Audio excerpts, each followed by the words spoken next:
पहलगाममध्ये दहशतवाद्यांचा भ्याड हल्ला, डोंबिवलीतील सर्वपक्षीय राजकारणी नेते यांचा दुर्दैवी घटनेबाबत निषेध. आपली प्रतिक्रिया देत काय म्हणाले हे राजकीय नेते. जम्मू काश्मीरमधील पहलगाममध्ये दहशतवाद्यांनी पर्यटकांवर भ्याड हल्ला केला. डोंबिवलीतील सर्वपक्षीय स्थानिक नेत्यांनी या दुर्दैवी घटनेचा निषेध केला. दहशतवाद्यांच्या गोळीबारात 27 पर्यटकांचा मृत्यू झाला आहे. यामध्ये महाराष्ट्रातील पर्यटकांचाही समावेश आहे. पहलगाम येथे झालेल्या दहशतवादी हल्ल्यात डोंबिवली शहरातील 3 निष्पाप तरुणांचा दुर्दैवी मृत्यू झाला. हेमंत जोशी, संजय लेले आणि अतुल मोने या तिघांच्या घरी नातेवाईकांची शोककळा पसरली आहे. स्थानिक लोकांनी हळहळ व्यक्त करत त्यांच्या घराजवळ गर्दी करत त्यांच्या दुःखात सहभाग घेतला. तिघांचे मृतदेह घरी आणण्यात येत आहे. दरम्यान पत्रकारांनी स्थानिक डोंबिवलीचे आमदार, भाजपाचे प्रदेश कार्याध्यक्ष रवींद्र चव्हाण, शिवसेना उद्धव बाळासाहेब ठाकरे कल्याण जिल्हा प्रमुख दीपेश म्हात्रे यांची घडलेल्या घटनेबाबत प्रतिक्रिया घेतली. मनसेचे नेते राहुल कामत यांनी कार्यकर्त्यांसह तोंडाला काळे फीत लावून निषेध व्यक्त केला. या स्थानिक राजकारणी नेत्यांनी घडलेल्या घटनेबाबत काय प्रतिक्रिया दिली, पाहुयात जनालय एक्सप्रेस लाईव्ह न्यूज माध्यमातून हा खास रिपोर्ट. काश्मीरमध्ये झालेला जो अतिरेकी हल्ला आहे हा अत्यंत भ्याड हल्ला आहे आणि यामध्ये जे मृत्युमुखी पडले ते सर्व कुटुंब, निष्पाप अशी कुटुंब आहेत जी पर्यटनासाठी काश्मीरमध्ये गेली होती. गेले काही दिवस त्या भागांमध्ये पर्यटन फार मोठ्या प्रमाणामध्ये लोक पर्यटक जात आहेत आणि या सगळ्या गोष्टी पाहिल्यानंतर अतिशय दुःख होते. खरं तर डोंबिवली शहरामधील 3 निष्पाप असे नागरिक यांनी जो अतिरेकी हल्ला झाला त्यामध्ये ते मृत्युमुखी पडले. खरं तर शहरामध्ये अत्यंत दुःखी वातावरण आहे. अतिशय चांगल्या कुटुंबातील असणारी सर्व मंडळी सुट्टीचा आनंद घेण्यासाठी काश्मीरमध्ये गेली होती आणि त्यांच्या कुटुंबावरती संकट ओढवलंय. मी सर्वजण दुःखामध्ये सहभागी आहोत. परंतु मी आदरणीय अमितजी पूर्ण टीम भारत सरकारला एवढंच सांगेन की ज्यांनी कोणी हा भ्याड हल्ला केला आहे त्या सर्वांना लवकरात लवकर शिक्षा झाली पाहिजे. खरं तर या संदर्भातले सर्व काल संध्याकाळपर्यंत आणि रात्री बराच वेळ चर्चा झाली होती. त्या कुटुंबामधील एक मुलगा जो आहे तो मुलगा सातत्याने कॉन्टॅक्टमध्ये आहे. तो हॉस्पिटलाइज आहे, त्याला सुद्धा लागलेला आहे आणि या सगळ्या प्रक्रिया ज्या त्या सरकारच्या माध्यमातून केल्या जातात. इन्व्हेस्टिगेशन पाहतात. आम्ही सातत्याने त्यांच्या संपर्कात आहोत.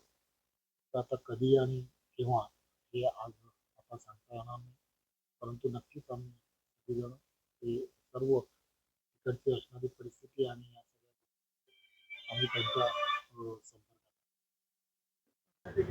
संपर्कात. आज आपल्या देशावरती शोककळा पसरलेली आहे. एक दुर्दैवी घटना जम्मू काश्मीरमध्ये घडलेली आहे आणि डोंबिवलीतले 340 तरुणांचा दुर्दैवी मृत्यू झालेला आहे. डोंबिवलीवर देखील दुःखाचा सावट पसरलेला आहे. डोंबिवलीमध्ये देखील अतिशय शोककाळ आहे. आज आम्ही त्यांच्या घरी भेट दिलेली आहे आणि हे दुःख पेलवण्याची शक्ती त्यांना ईश्वर देव यासाठी आज आम्ही इथे आलो. काल काश्मीर येथील पहलगाम इथे जो भ्याड दहशतवादी हल्ला झाला आणि त्याच्यात जे भारताचे निष्पाप नागरिक मृत्युमुखी पडले, सर्वप्रथम त्या सर्व नागरिकांना मी अत्यंत भावपूर्ण श्रद्धांजली महाराष्ट्र नवनिर्माण सेनेच्या वतीने अर्पण करतो.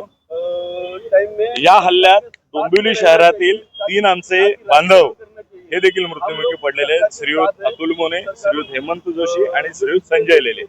या तिघांचा आपल्या परिवारासोबत काश्मीर येथे सुट्या व्यतीत करायला गेले असताना दहशतवाद्यांनी त्यांचा धर्म त्यांना विचारला आणि अत्यंत निर्घृणपणे त्यांची हत्या केलेली आहे. या सर्व गोष्टीचा निषेध करण्याकरता आम्ही आज काळ्या फिती लावून या सर्व जो दहशतवादी हल्ला झाला, भ्याड दहशतवादी हल्ला झाला, त्याचा निषेध करण्यासाठी ते जमले. केंद्र सरकार अपयशी ठरतंय का लोकांच्या सुरक्षेसाठी? केंद्र सरकार अपयशी ठरतंय का नाही याबाबत फार भाष्य करण्यासारखं नाही, पण आता केंद्र सरकारने यापुढे अपयशी ठरू नये अशी आमची भावना आहे. कारण आतापर्यंत बऱ्याचदा ईट का जवाब पत्थर से देंगे, उसी की भाषा में जवाब देंगे वगैरे सगळं खूप सांगून झालं.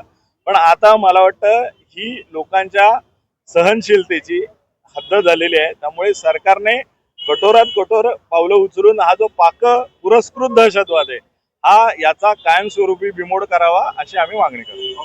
थँक्यू. माझं नाव प्रवीण राऊळ आहे.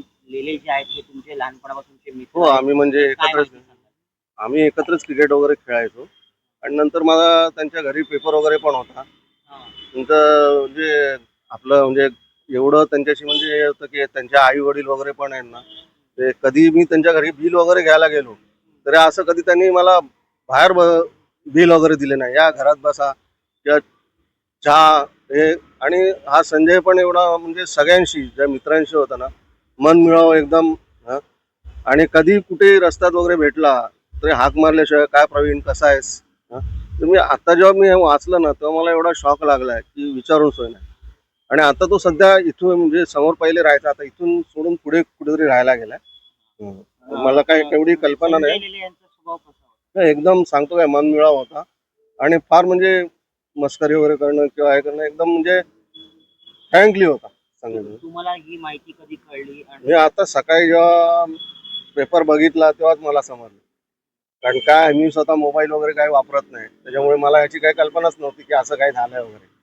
आता मी सकाळी बघितलं पेपरमध्ये आणि सहज म्हणून मी नाव वाचलं, बोललो अरे संजय लेले, बोललो जाऊन दे आणखीन पण कोणीतरी असतील म्हणून मी एवढं दुर्लक्षित केलं. पण जेव्हा मी आता पेपरमध्ये त्यांचा फोटो बघितला तेव्हा मला म्हणजे प्रचंड शॉक लागला. काय बोलू आणि पहिल्यापासून आणि म्हणजे आता काय बोलायला पण सुचत नाही की काय बोलू आणि काय नाही. आणि माझ्या डोळ्यासमोर तो यायला लागला. आणि कसं आहे की त्याचा म्हणजे तो झाला, त्याची बहीण, त्यांचे भाऊजी म्हणजे शिवसेनेचे उपजिल्हा प्रमुख आहेत राजेश कदम. सगळं म्हणजे चांगला परिचय आणि ते लहानपणापासून त्यांची समोरची बिल्डिंग जी आहे ते त्यांचीच होती जागा. आपण जर बघितलं तर लोक फिरायला जातात तिथं दहशतवादी हल्ला होतो, याबाबत आपल्याला कसा निषेध होतो? आता ह्याच्या बाबतीत आपण काय बोलू शकत नाही, कारण काय माहितीये का, मृत्यू कुठे आणि कसा येईल ह्याचं कोणाला सांगू नाही शकत. ही पहिली गोष्ट आहे. आणि दुसरी गोष्ट असं आहे की बाबा हे सरकार जे म्हणतंय की बाबा दहशतवाद संपला, मग हे काय आता त्याच्याकडे लक्ष द्यायला पाहिजे.